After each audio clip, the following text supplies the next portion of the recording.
जगतसिंहपुर जिला सहर थाना अंतर्गत काठियापदा निकटस्थ एक बिलरू 24 वर्षीय युवती सस्मिता दास को मृतदेह उद्धार करा जायछि।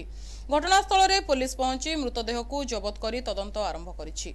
युवती परिवार लोके यह एक हत्याकांड बोली संदेह करी पुलिस निकट में अभियोग करिसेंति। मृत सस्मिता निर्बंध गत 3 दिन तले होइथिला। निर्बंध परे सस्मिता घर को फेरी नथिले। तांको परिवार लोके बहु खोजाखोजी करी मध्य तांकर पत्ता पाई नथिले। आमे डाको ताकू डली डली नाना सस्मिता दास निर्बंध होइतला को दिन रविवार दिन निर्बंध होइतला ता मामू घरे दुआ बाई काली सकाळे आइतला एडी घर को पाकनपुर दिन जाक थेला राति रे ता बो को कहला कहला बो तू घरे था मु जाउछु जंगल दादा को देखि आसाई खाइबा खुडी नांती ता पर ठारु दाउ नाही गाँव रे थरे झगड़ा होता से लोक कही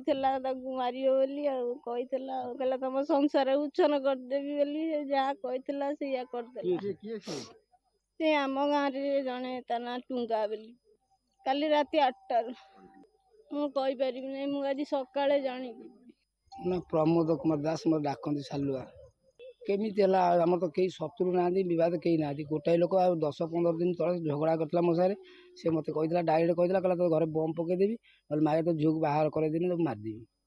झगड़ा होता गोटे घर तैयारी होता सी आम ये बुझासुझा करूँ जगाजगी करूँ जगाजग कर से लोक कह भितर मुझे बाहर पड़े कहीं कहूँ बाहर लोक कहूँ कहीं यही झगड़ा होता मु थाना भी एफआईआर देती 1 तारिख दिन आमे काली 8:30 पर जो बो को कहला बो भजा भाज खाई दादा घर आऊँगी से दादा घर जाए आम गाँव जन घर जाती घरे से कई नथिले मु नथिली घरे मु गाड़ी जाइली बो जो भजा भाजी खोजला पाइला नहीं 8:30 पर फोन कला सुइच ऑफ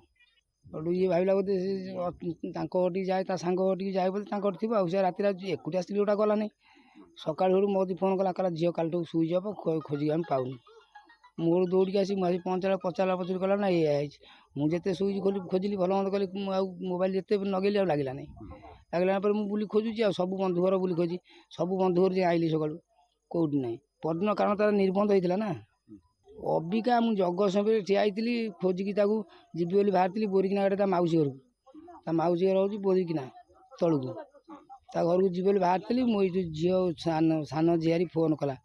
कहला दीदी की मारदी हिंदी दौड़ी आस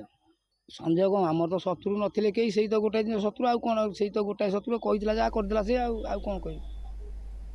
संध्यारे बिलकू काम जाइथिबा किछि लोके एक युवती मृतदेह पड़िथिबा देखिबा परे तुरंत पुलिस को खबर देइथिले। परिवार लोके घटनास्थल में पहुंची मृतदेह को सस्मिता भावे चिन्हट करथिले। जगतसिंहपुर प्रशांत मलिक रिपोर्ट NTV।